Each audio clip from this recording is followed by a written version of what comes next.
Hello and welcome to Odds on Champions League Match Day 2. In this video, we are going to analyze the games we have on Wednesday. Some good games. Aston Villa, Bayern Munich, Benfica, Atlético de Madrid, for instance. And we have Alvaro Romeo. Hello, Alvaro. I guess after enjoying the Madrid derby. And Leo Bachanian. Hello, Leo. A lot to talk. We have Juventus also playing in Leipzig. Juventus is still without conceding in Serie A. So guys, come with us. Of course, don't forget to subscribe. 30,000 subscribers. Thank you to all of you. And now let's go on with the show.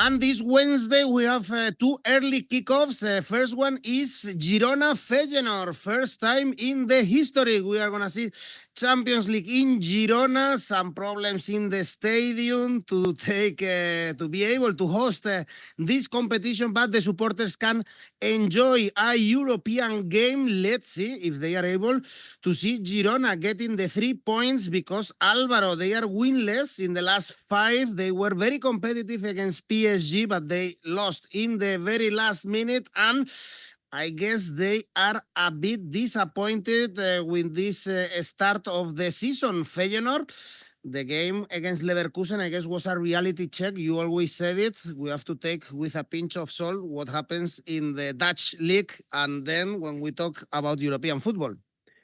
Yeah, because look at Feyenoord, look at the PSV Eindhoven. They also lost against Juventus. But, you know, Feyenoord, on top of that, they are not doing particularly well in the league. This weekend they drew against 𝐻𝐿, but they are, you know, almost in the middle of the table. In the Eredivisie, they are 6th, and their numbers are not particularly impressive, only 10 points out of 18. Also, Santiago Jimenez is not available, and even though I don't know how good Santiago Jimenez is, because the truth is that his numbers domestically haven't had a follow-up internationally or in Europe. Well, not having the Mexican player available is a problem for Feyenoord, a team that conceded 4 goals against Leverkusen, and a team that has suffered 4 defeats in the last 4 European games. So, you know, that makes me think that Girona may have a chance here. Girona, with a player like Oriol Romeo probably out after being replaced against Celta. Girona, is true that they are not in a good run. They got 2 points out of the last 12 in La Liga. They are struggling to score.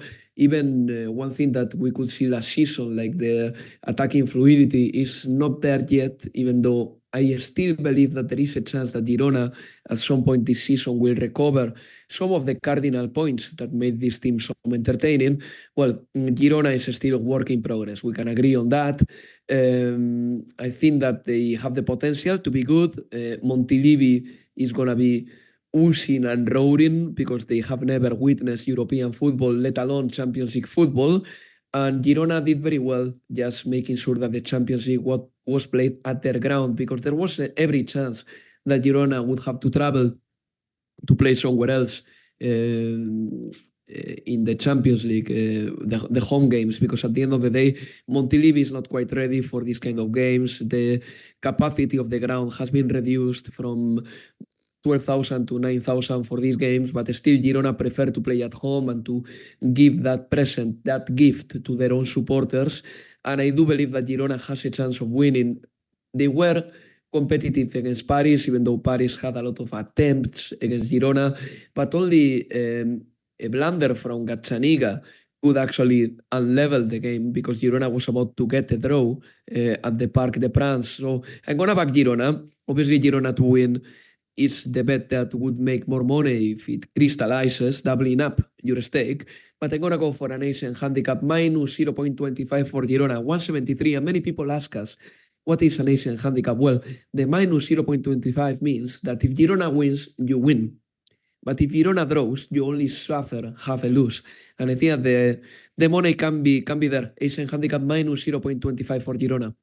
We have a video in the channel about Asian handicap in case you have any doubts. Leo, what is your take? Girona's schedule is kind of easy in the Champions League. They are playing after this game against Slovan Bratislava also at home, or they have even Sturm Graz away. So if they want to be to play more games in this Champions League, this should be a win for the reasons Alvaro commented. Yes, and to be honest, I'm backing here Girona to win, and I remember on our first on Matchday One show, I thought of Paris Saint-Germain running riot against Girona, and Alvaro was saying that no way they could be competitive in this European Champions League as well. And to be honest, I was positively surprised with them. Yes, it's true they suffer a lot in against PSG. Gazzaniga was the start of the show until his blunder at the end of the game, but they competed in Paris, and I believe in this tie they are favorites, at least for me, to take the 3 points. I mean, Feyenoord is not going to be happy to see a Spanish team again. They show 6 defeats in the last 7 games against a Spanish team. They found the net only 3 times in their 9 games visiting Spanish clubs. 2 in the Eredivisie. They're not doing well. They're already 11 points behind PSV. The most worrying for them is like they're conceding very easy goals. We saw that against Leverkusen. We saw that again on the weekend against NEC when they were 1-0 down because Thomas Fellen lost an easy ball in front of their own box, and then they needed to chase the game for almost 80 minutes. They are wasteful at times as well in front of the opposition goal, especially 𝐬𝐭𝐴𝐵. So taking all this into account, and even despite Girona's having won only 2 of their last 9 games, I'm backing here Girona to win. Girona to win, odds of 2.07. That's my take here. Okay, you both agree going for Girona, and the other early kickoff is Shakhtar Donetsk, Atalanta. This game is going to be played in 𝐜𝐿𝐴𝐵𝐻. Really good odds as usual to back Shakhtar. The bookies keep putting really high odds to them. We saw that against Bologna, and we discussed it, and they were able to draw in the Dallara, even missing a penalty. And now we have odds of 5.5 for Shakhtar Donetsk. I guess, Leo, it's true that we should put Atalanta as favorite because they have a really good squad, but their start of the season hasn't been good. Only 1 win in the last 6 games.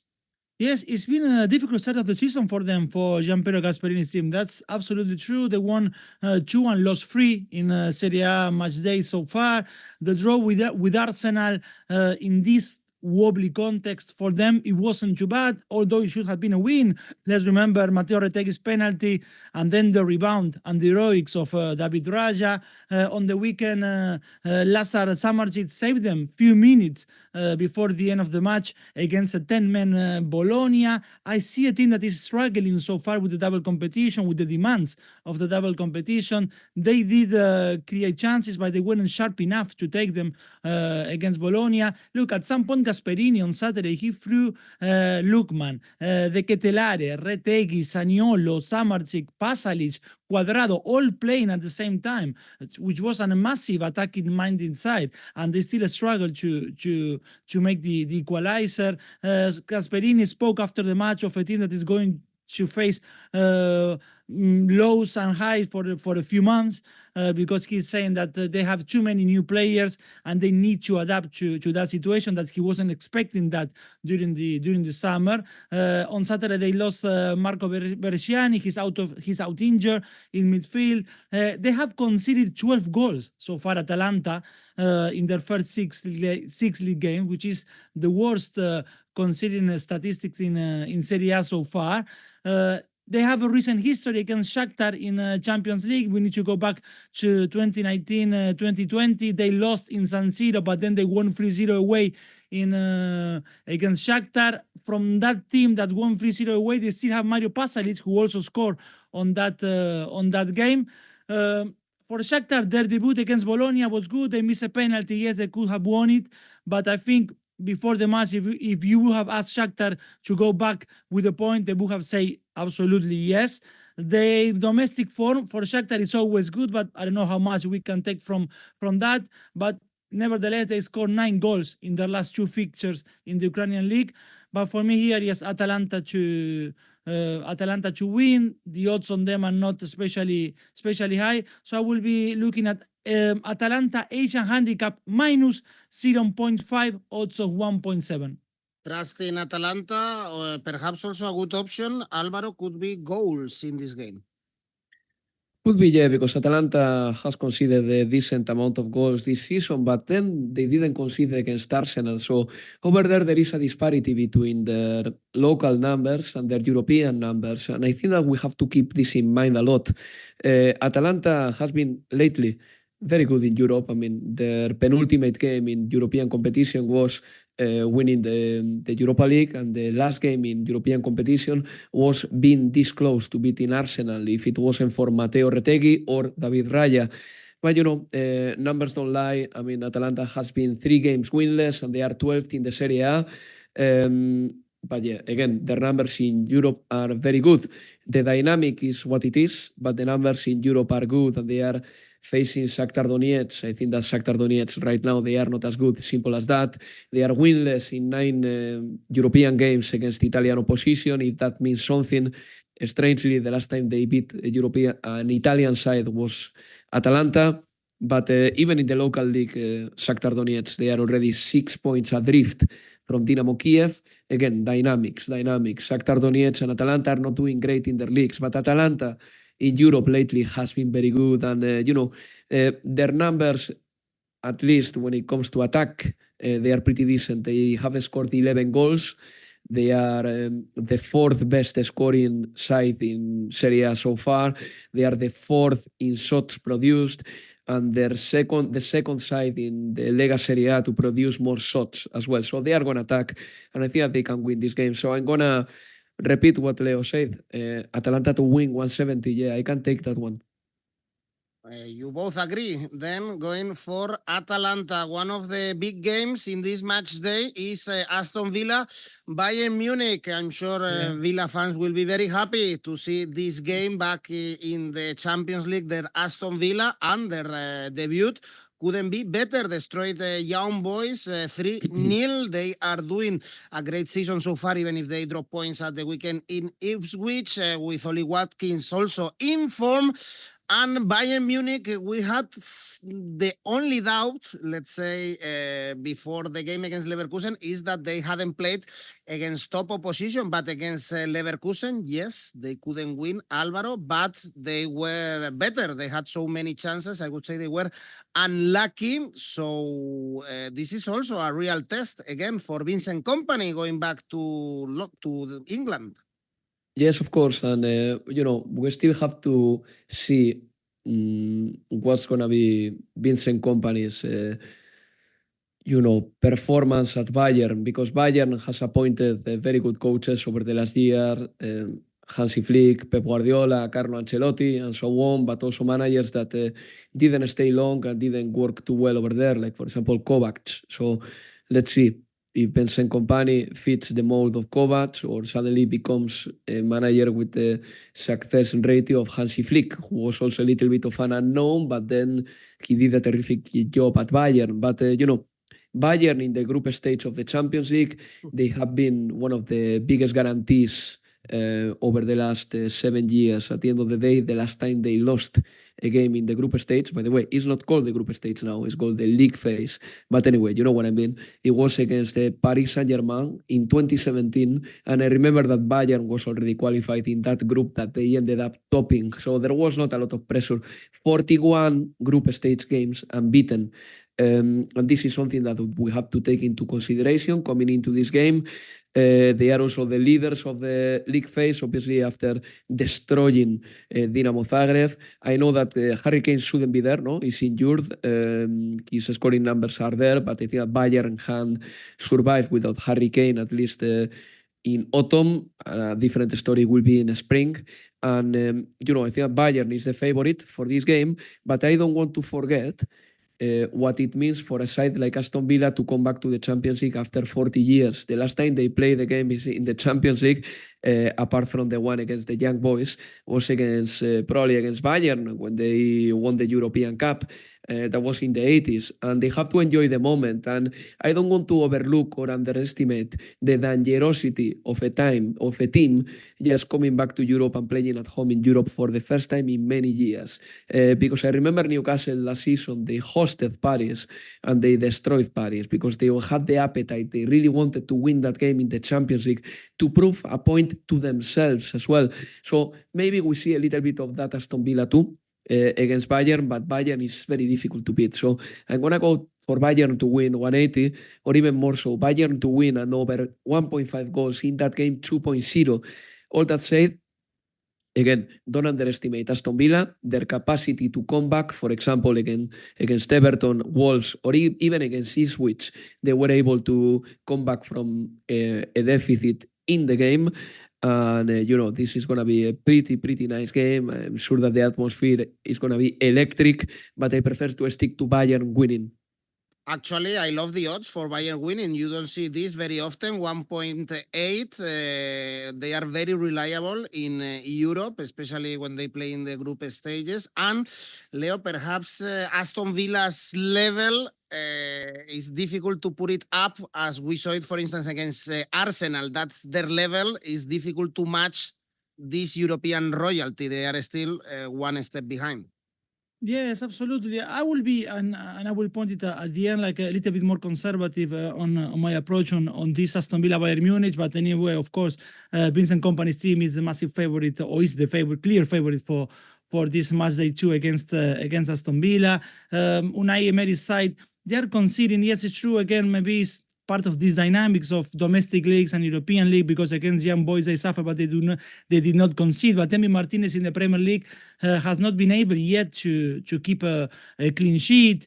Even against Wycombe Wanderers, a first division team, they conceded in the Carabao Cup last week. I can see a team that they are suffering on the right of the defense so far, because Matty Cash is injured. So we have seen the young Bogard playing there. 𝐬𝐭𝐴𝐧𝐧𝐞𝐿 is doing shifts there too, but he's a center back. Yesterday against Ipswich, Diego Carlos, the right center back, also suffered. Actually, Ipswich targeted that right-hand side of Aston Villa's defense, also because John McGinn wasn't fit to play yesterday, and that is he's the engine of this team, and something to take into account if he does not play, because without John McGinn on the right-hand side, is less protection for whoever plays there as a right center back or as a right fullback. So it's something we need to see. And the threat on Bayern on that side is huge. You have Gnabry, you have Sané, Musiala likes to start there and then going into the center.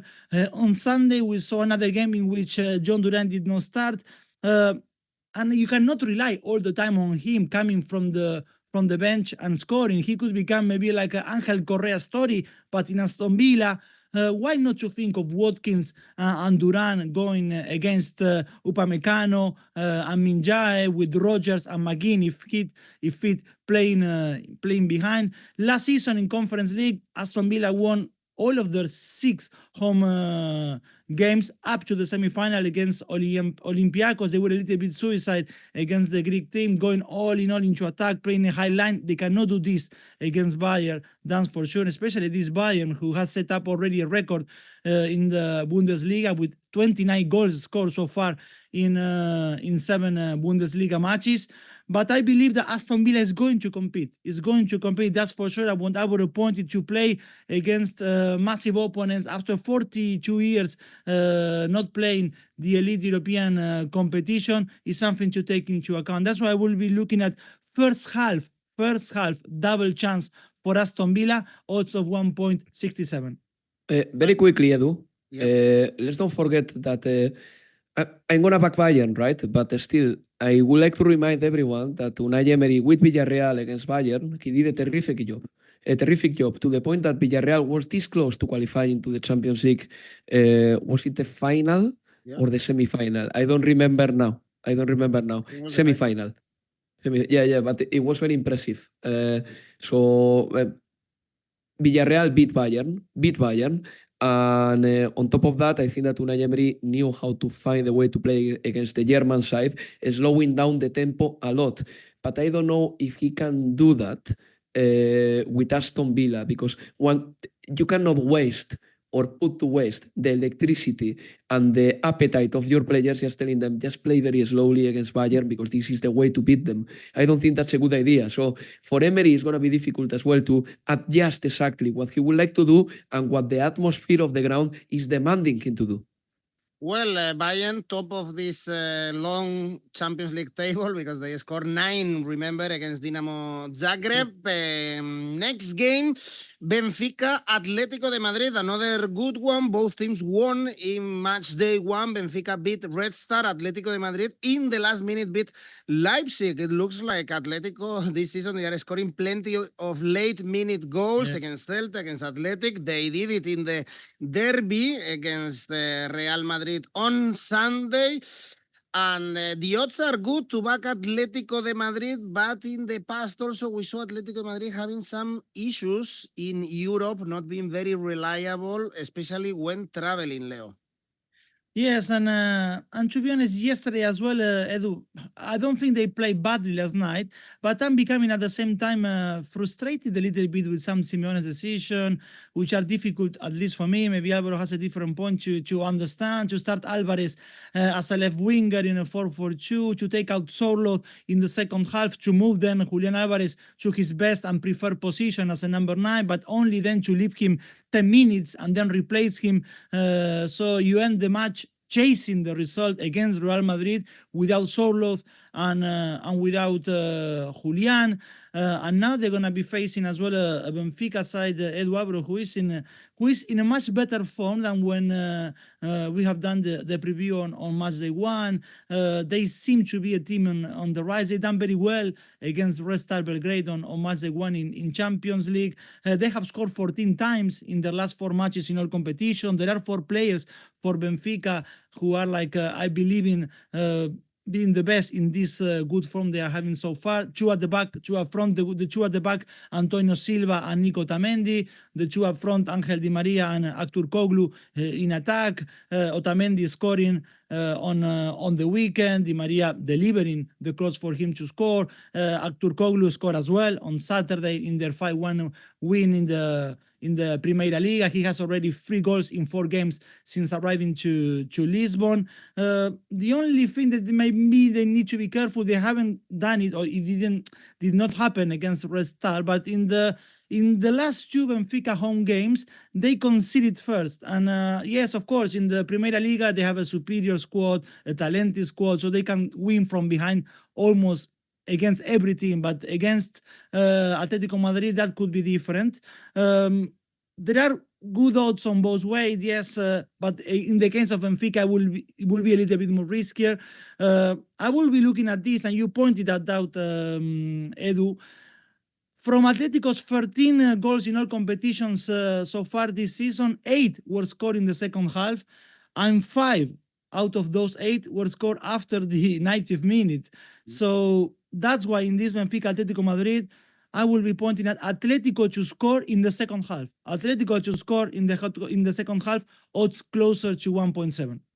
Atlético de Madrid fans, Álvaro, they don't have good memories about this stadium, by the way, about the Luz. No, they lost the Champions League final in 2014, right? Yeah. I have some memories about it. Terrible. Only thing is that who is still remaining from Atlético de Madrid? Probably Koke and Simeone are the only ones, right? Tillman, no, was that? Not sure. But and also they lost to RB Leipzig in the pandemic season. Yeah, but Antoine Griezmann was still not there because the Atletico was playing with Arda Turan and Diego Costa up front. So Antoine Griezmann wasn't there yet. But yeah, I think that this is a very good game between 2 sides who won the first game. Benfica did the job in the Little Maracanã, and Atlético de Madrid had to suffer to beat Leipzig, but this is the story of Atlético this season. So many late goals, Correa against Real Madrid, Correa against Athletic Club Bilbao, Jimenez, players who turn up in the last second of the game just to get a last gasp and a last minute screamer. But, Atletico should sometimes win the games earlier. And this is something that frustrates me a little bit about Atlético de Madrid.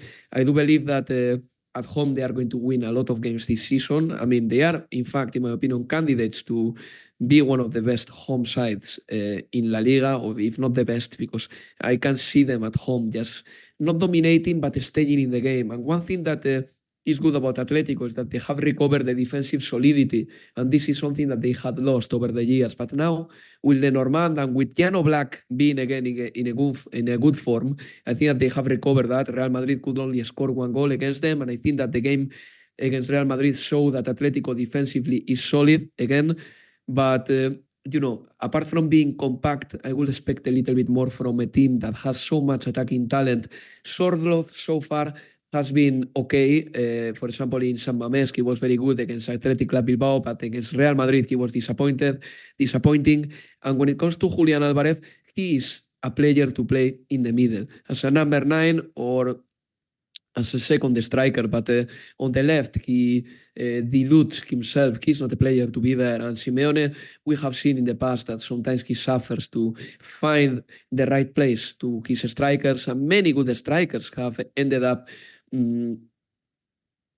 we can say, failing at Atlético de Madrid. Jackson Martinez, Mario Mandzukic, and a few more that probably come to mind right now. I don't think it's going to be the case with Julián Álvarez, but Julián Álvarez, by this point, he should be more important at Atlético de Madrid. And I put it down a little bit to probably the tiredness. He had a very busy summer, plus Simeone, who hasn't been able to understand Julián so far. All that said, look, Atlético has the energy that didn't have last season. They are, in fact, the leaders in balls recovered in the Champions League because they've got players who have the energy and youth, and they didn't have this last season. And Benfica, on the other hand, they are very competitive. They are in a good run, and Benfica probably don't have the next big thing in their squad right now. They've got a number of veteran players who are doing very well, and they don't have even a great top scorer. In fact, their top scorers are 𝐻𝐿𝐴 and 𝐶𝐿, both with 2 goals scored only, in comparison to Samu Omorodion, for example, the striker of Porto, who is young and he's scoring many. But I'm going to back Atletico somehow with a draw, no bet. That goes up to 175. Challenging game, this one for Atlético de Madrid after beating Leipzig in the very last minute. Also, they have a really good and long squad. That's why they are able to change the games in the second half. Next game is Dinamo Zagreb, Monaco. What a season for Monaco. What a start. They beat Barcelona 2-1 in match day 1, but also they are doing great things in the league and level on points with PSG, and they have kind of easy fixtures in this Champions League. Álvaro, they could be one of the surprises of the tournament. They could be. They've got the talent. Against Barcelona, it's true that Barcelona played with 10 men for most part of the game after Eric Garcia was sent off. But still, I really liked Monaco, the way they set up. I think that the likes of 𝐿𝐴𝐵𝐿 or 𝗵𝗵𝐴 or Lamine Camara, both, well, all of them are very young, but they were also very good against Barcelona. Monaco is a team that historically has played attacking football, and last season we saw that also with the likes of Minamino or Golovin. Golovin is very creative as well. So I think that Monaco is going to attack, and Monaco is a team that so far has been very entertaining, and in the French league their numbers are there, and this weekend they beat Montpellier, and the weekend before they beat Le Havre. So they are accumulating wins after wins after wins, and Paris Saint-Germain hasn't been able to take some distance out of them, and they are both level, Paris Saint-Germain and Monaco, on 16 points, as you well said in your introduction. So I think that Monaco has to be favourite for this game. I think that Dinamo Zagreb was catastrophic against Bayern, to the point that the manager, 𝐬𝐭𝐴𝐧𝐧𝐞𝐜, was sacked after the 9-2 defeat against Bayern. Now Dinamo Zagreb has an interim coach, Aleksandro Perkovic, and I know that they are doing okay in the league, Dinamo Zagreb, but their domestic form is totally irrelevant, really. I mean, but of course, if we are professional, we have to say how they are at home and in their league, and they have lost only 2 games at home in 2024, which is obviously a good sign for them. But still, Monaco is too much for them. I think Monaco is going to win this one. Monaco to win 175. Very physical team. We are enjoying a lot. Monaco back to the Champions League, Leo. Yes, absolutely. And Alvaro mentioned 𝐻𝐵enseguir, 𝐬𝐭𝐚𝐲, Lamine Camara, and those are the three players that actually as well 𝐷𝗲𝗏𝗏, their manager, mentioned after the amazing win against Barcelona on Matchday 1, and how he's trusting young players because 𝐻𝐵enseguir is 19 and 𝐬𝐭𝐚𝐲 and Lamine Camara are both 20 years old. 𝐻𝐵enseguir and 𝐬𝐭𝐚𝐲 played from the start on the weekend, and Camara actually coming from the bench scored the winning goal against Montpellier. Then you add Folarin Balogun, the ex-Arsenal striker, who is still young. Of course, he's only 23 years old, and he also scored against Montpellier. He has his second goal in the last two fixtures for him. So they have to be delighted. It's an attacking side, young, talented side that 𝐷𝗲𝗏 has at his disposal. Of course, Dinamo Zagreb, the worst starts they could have ever imagined. The positive thing for them is, like, we know they're not going to score 9 again against Monaco. I'm still trying to comprehend how they went from 3-2 down up to the 50th minute of the match to losing 9-2. One positive from that nightmare in the Allianz Arena is that they show that they can score. Yes, not many teams will lose 9-2 in the Allianz Arena, but not too many will score twice as well against Bayern Munich. This weekend in the Croatian League, they scored 5 to make it 19 goals in 8 matches for them. And Monaco, as much as they're impressive also in Ligue 1, 5 wins and 1 draw so far in 6 games. In all, the last 3 wins in all competition for Monaco, both teams have scored. Monaco was the team out from the top 5 last season in Ligue 1 to score the most goals. Yes, I'm backing Monaco to win here. Monaco to win, as Alvaro said, 1.75, but I will be pointing to something with similar odds. Both teams to score, even if Monaco is the favorite, both teams to score, odds of 1.72.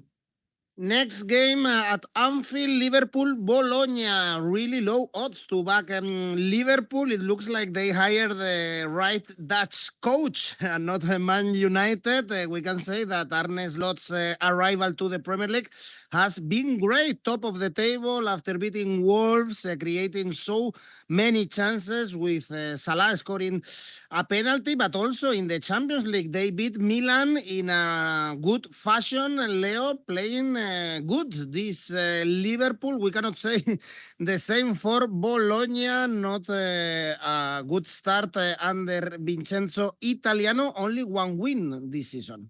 Yes, Liverpool was magnificent on Matchday 1 with Milan, winning from behind, showing a gulf of class with the Italians. They're now top of the Premier League. They have an established first 11. Arne Slot has quickly found who to trust. It's nothing new with Liverpool, but this is a team that have so many players who can score that even when collectively they're not playing their best match, like it happened on Saturday with the Wolves, even if the opposition equalizes in the second half, you still know that Liverpool is going to score, or it's very likely they're going to score, because that's the norm for them, to score goals. And to have created already a +10 goal difference in 6 rounds of fixture, it speaks a lot for themselves. Bologna, another team who is struggling with European experience, with the double competition. On Saturday, they had to fight with 10 men for almost all the second half against Atalanta, and they look very tired by the end of the match. And they will run behind the ball in Anfield, and the options that Arne Slot has when looking at his bench are completely different to the option that Vincenzo Italiano has when he turns his head to look what he has at his disposal. Santi Castro, 1 to look, the young Argentinian, 3 goals in Serie A so far. Against Atalanta was his second goal in 2 consecutive games. Both of them have been scored outside of the box. Massive favorite, of course, Liverpool here. To take the home odds a little bit higher, I will go Liverpool to win and goals over 2.5, odds of 1.76. Those looking at individual market, Mohamed Salah to score anytime, 1.83. And I will leave something here. It's not something I will back or I will take, but who's Federico Chiesa favorite opposition team? That is Bologna. He's the team that he scored the most goals in Serie A, 7 goals against Bologna in 11 matches for Federico Chiesa, who's not going to start. Maybe he's going to have some minutes in the second half, but Chiesa to score anytime, 2.76. But again, I wouldn't go that route.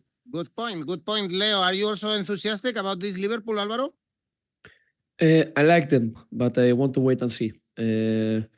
because of course, then big games will come up and I want to see how they feature and all that. But so far they've been so good.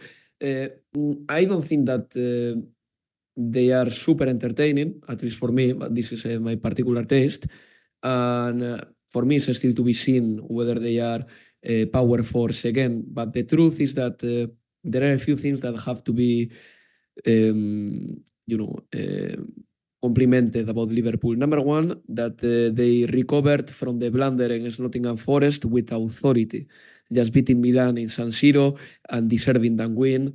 And also, anytime they go onto the pitch, they don't have dips of focus and concentration during the games. I think that they play very focused during the 90 minutes.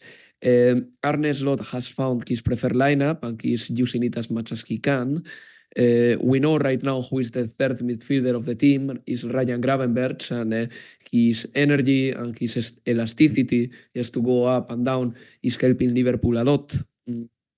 And then, the strikers up front, all of them are having a decent season, if not very good. Probably we would say that Darwin has had a decent season so far, scoring 1 goal. 𝐬𝐭𝐴 is getting there, but then Luis Diaz and Mohamed Salah and even Cody Gakpo, they are hitting the numbers, And, it's great for Liverpool to know that if for whatever the reason the game is not working or they are not scoring, they can bring in fresh legs up front. And the players that they are bringing in are capable of scoring anytime as well. Not many sides have this scoring capacity. I want to see Liverpool against the likes of Real Madrid, Bayern, Manchester City, and so on. But so far, yes, I am impressed. And it works so far for them. And I think that they are the big favorites for this game. The thing is that finding for or looking for good odds is a very difficult exercise because, for example, an Asian handicap minus 1.5 for them, it pays only 160, which is one of the odds that I will be happy to take, yes, but it's 160 and Liverpool has to win by 2 goals. It's not so straightforward, of course. Otherwise, I like Liverpool to score in both halves, 173, they can do it because, as I said before, the ones who start, Luis Diaz, Salah and Jota, are very capable of scoring, but the ones who come back or come from the bench in the second half are equally likely to score, like Gakpo or Darwin. Otherwise, look, Salah to score, I love the market, 180, yes, Leo flagged that. But Luis Diaz, the player who has similar numbers to Mohamed Salah this season, Luis Diaz, if he's available to score, 275. It sounds a little bit of a gift for me. It looks pretty good as well. When it comes to Bologna, just very quickly, they have only beaten Monza this season, but when they have encountered opposition of the level, if not inferior, of Liverpool, like Napoli or Atalanta, they couldn't beat them. And, it's not easy, obviously, to play if 2 of your biggest stars have gone this summer, like 𝐵𝗀𝗀 or Calafiori. But still, Bologna against Shakhtar Donetsk, drawing 0-0. I wasn't too impressed with them. So I think Liverpool is going to find this game easy.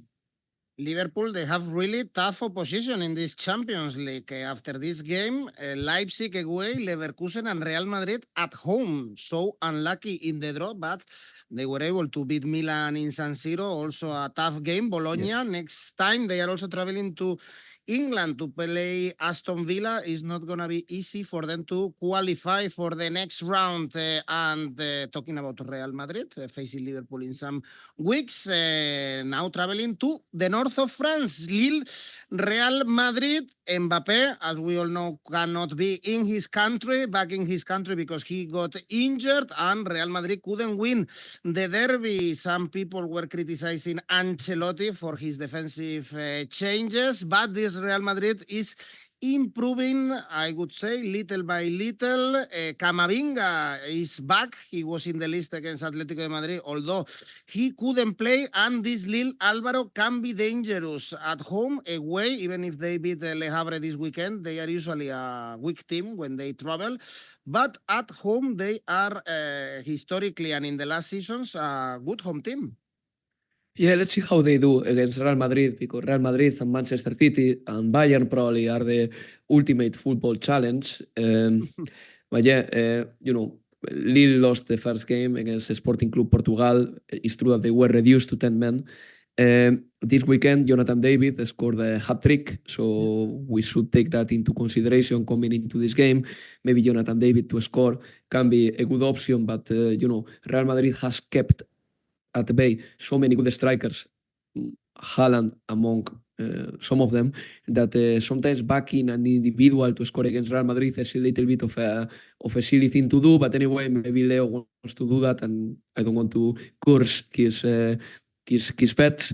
But Real Madrid is the favorite for me. Real Madrid to win 153 sounds almost like a safe bet to me. The Real Madrid has been good this season. Not spectacular, not flashy, but they have been rocky, and they haven't lost a football game yet. And in La Liga, they've been unbeaten 39 games already, or 40, a lot of games. And there is a reason to back Real Madrid here, I believe. And in the absence of Kylian Mbappé, obviously, Vinicius is going to take more responsibilities. And Vinicius to score or assist is something that I always like. That pays 175.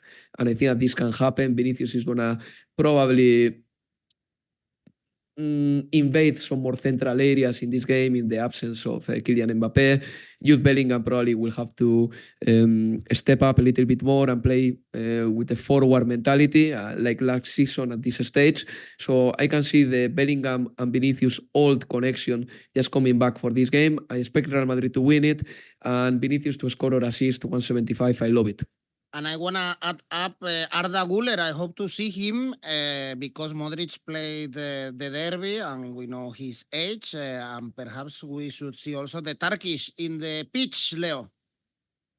Yeah, it's very likely, or at least he will have, I think, 45 minutes to play in Lille. I think Lille is going to compete in this one at least for 45 minutes. Then, of course, when you have so much quality, like Real Madrid has so many players who can't decide the game by themselves, then it becomes difficult, especially by the end of the game. And for Lille, yes, of course, Matchday 1 was something to forget. Andre Gomez getting a red card in the first half, it did not help their cause, not at all. But they were never in the match. They did not create chances, and that's a shame for them, because I believe when they look at the fixtures, they saw Sporting Lisbon. Yeah, although Portuguese champions, that was one of those games which for sure they were thinking to take at least 1 point in their dream to get into playoff spots, playoff positions. On the weekend, of course, the biggest news was Jonathan David as appointed with his hat-trick, but it was also good what we have seen from 𝐬𝐭𝐚𝐲 Sahraoui, who assisted twice on Jonathan David's goals. Jonathan David has 5 goals already in Ligue 1, only 1 behind Bradley Barcola. In Ligue 1, Lille plays usually 4-2-3-1, but away to Sporting Lisbon, Bruno Genesio opted for a more conservative approach. He played a 4-5-1. It will be interesting to see if he goes back to his favorite and more attacking system, having Real Madrid in front of them. There's not going to be Mbappe brothers encounter neither than on this Lille Real Madrid. I like what I've seen from Real Madrid in the first half yesterday. Then in the second half, not that much. And actually, before Militao scored, Atlético Madrid was playing better up to that point. And I was more inclined to believe that Atlético Madrid was going to equalize than Real Madrid was going to punish them at the counter. As I said at the beginning, I believe at least for the first half of 45 minutes, Lille is going to compete in here. So first half, double chance for Lille, odds of 1.76. That's my take. All right, let's see how the champions do in their first trip in this Champions League. They struggled and conceded many chances against Stuttgart in match day 1. They've improved since then, but still, this is a test for Ancelotti's men. And next game, also a good one, RB Leipzig. Juve keeps keeping clean sheets in Serie A, 0 goals conceded. But in Europe, they conceded 1 only in the last minute against PSV. Again, a very positive game. This one, a very positive start for Thiago Motta, I would say. Leo, you were highlighting 𝗀𝗏𝗏 in our Serie A video, and he heard you, and he scored a brace in that win Against Genoa, Leipzig bounced back with 4 goals against Augsburg. It's not very reliable this season, Leipzig. They weren't able to beat, for instance, St. Pauli or Union Berlin. Much more reliable, this Juventus. Yeah, they both had a very good weekend, but it's true what you are pointing in terms of like how the season has been unfolding so far for them. Juve needed a win in the weekend after 3 consecutive draws in Serie A. They needed Dusan Vlahovic back to goal-scoring form, and both things happened. 𝐿𝐵𝐼ners also again in a very good level. Francisco 𝐜𝐭𝐴𝐳𝐵, the young Portuguese, having his first goal in Serie A. For Juve's defense, anyway, this is as much as it's impressive. Come on, 1 goal conceded only in 7 games in all competition is amazing, and hats off for 𝐜𝐵𝐵𝐻. But this is going to be, I believe, their most important test so far, because yes, they played Empoli, Verona, Como, Genoa, PSV, Roma, and Napoli. But Roma and Napoli, when they traveled to Turin, they sat back. And Leipzig playing at home, they will take the game to Juventus half. On the weekend, they did very well, 4-0 against Augsburg. For half an hour was Benjamin Sesko's show, scoring from 25 meters and then scoring with a header. They have also a stellar performance from Xavi Simons, scoring 1 and assisting 𝐿𝐵𝐻 for the third.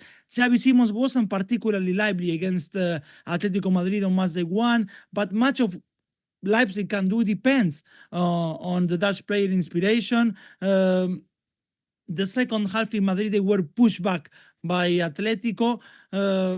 But now for Sesko, Openda, and Xavi Simons, the challenge is going to be big, because they will try to score against what you've been saying, one of the best defenses in Europe so far. I wouldn't go either Leipzig or Juventus. I will go the goals route in here. Goals over 2.5, odds of 1.91. Would you go also for goals, keeping in mind that we have Juventus in the mix, and in the 2 big games against Roma and Napoli, we saw 0 goals? My approach is different, guys. I was back in Juventus in the previous game, and I got a lot of abuse, by the way, in social media. What on earth? What did I do to deserve that? But anyway, I don't want to say that I've got a magic glass ball, not at all. But I think that the numbers of Juve, and Leo pointed out, I mean, they are really good, having conceded only 1 goal this season. And it was a goal that actually they couldn't care that much about, because they were already beaten PSV. It's not bad. It's not bad at all. And, Juventus doesn't have a very impressive squad, and the leadership has shifted from the previous leaders, Chiesa, Cuadrado, Bonucci, etc., to the new ones, who are still yet to rebuild themselves. But you can see that Yildiz can be, in the future, one of those attacking leaders. I mean, what a goal he scored, by the way, in the first game of the Champions League. You can see that, for example, I don't know, Dusan Vlahovic. He's a very good striker, and I never quite got on board with the criticism to the Serbian striker, because yes, it's true that he's not the most clinical striker, all right? He's not one that never misses, but who is, in all fairness? And since the 2021 season in Italian football, only 1 player has scored more goals than Dusan Vlahovic in the Serie A, and you know who he is, probably. Silence. Tammy Abraham, for sure, he's not. Osimhen? No. No, it's Lautaro Martinez. Osimhen, of course, Osimhen is a very good shout, actually, but no, it's Lautaro. So, he's been good for Juve, I would say. And Vlahovic to score pays 3.0. And considering that Leipzig is going to present at times some gaps in their defense, maybe Dusan Vlahovic can use it. And, his aerial power is there, and we know about it. So Vlahovic to score 3.0 is something that you should definitely look at. Wait until the game starts. If you see that Leipzig is playing with a high line, or if they are not very good at blocking crosses, maybe it's a good time to back the Serbian. But my favorite here, my favorite bet from all of them is going to be Juventus endorsed and supported with an Asian handicap plus 0.25 in the first half. That pays 165. So that means, again, that if they draw the first half, you get half a win. And if they win the first half, you get a win. A clean sheet for Juventus, by the way, which has happened a lot this season already, pays 4.0. Not for me this time. But still, it has happened a lot this season, and it's worth mentioning. When it comes to Leipzig, just a couple of things that catch my attention. Number one, they aren't a free-flow scoring side so far this season. They have scored only 8 so far in the Bundesliga, which is not a lot in comparison to Leverkusen or Bayern Munich or Stuttgart so far. And they have to win. Leipzig has to win because they lost against Atletico in the first game. So maybe they take some risks at the back and Juventus can use them, especially 𝐬𝐿𝐴𝐴𝐵, who is very fast.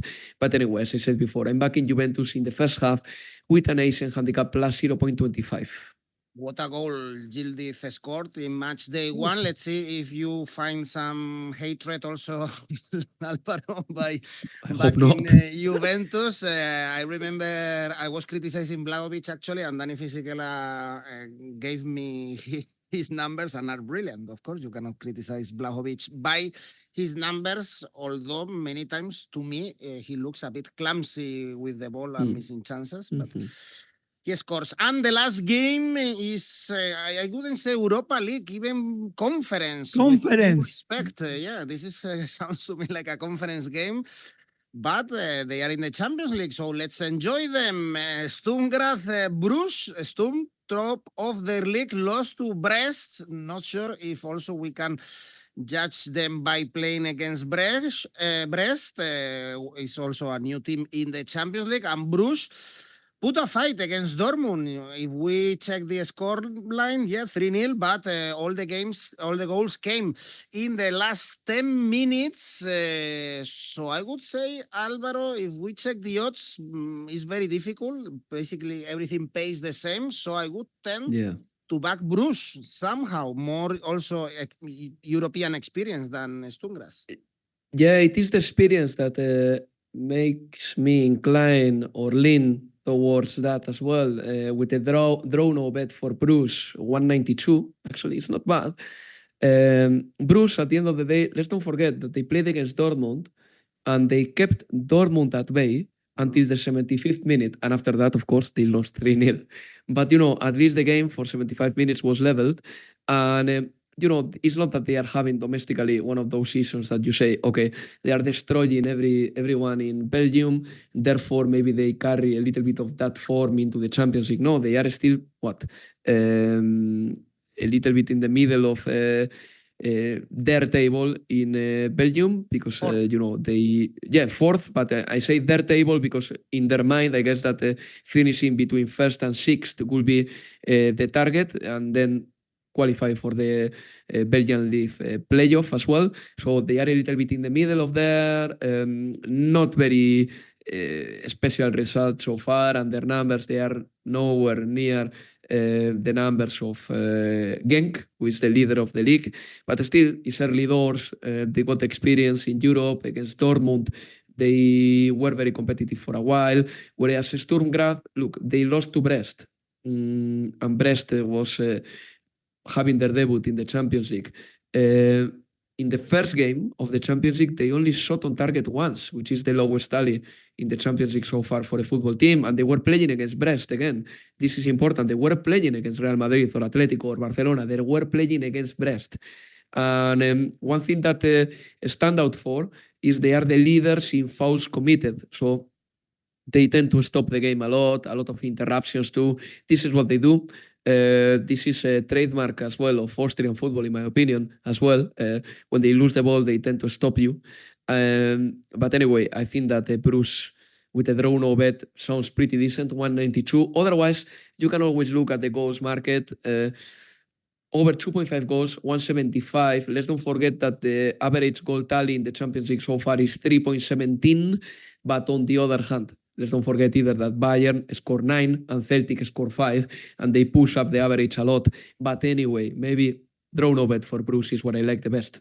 I remember Real Madrid playing in Graz, and at that time, Leo, was the Arnold Schwarzenegger Stadium. Good old times.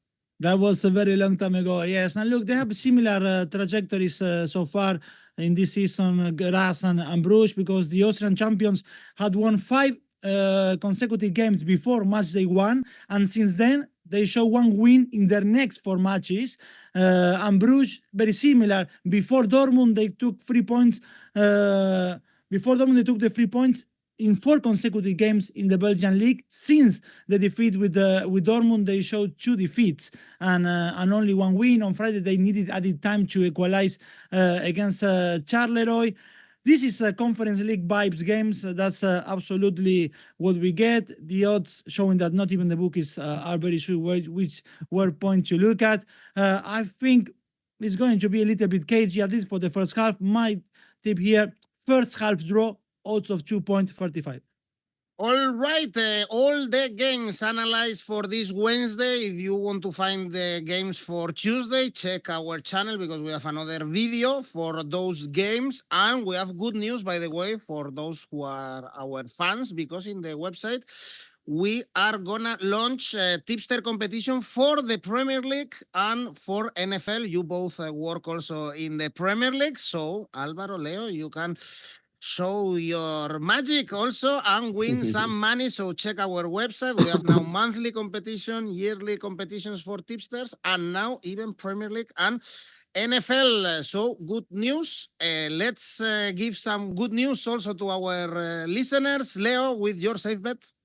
My safe bet will be goals over 2.25 in Liverpool Bologna, odds of 1.35. Alvaro?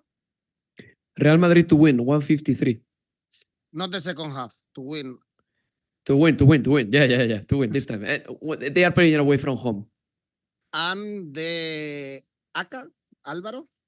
Yeah, it will be a draw no bet for Girona, Real Madrid to win, and Liverpool to win the second half. Yes, the second half. Altogether 335.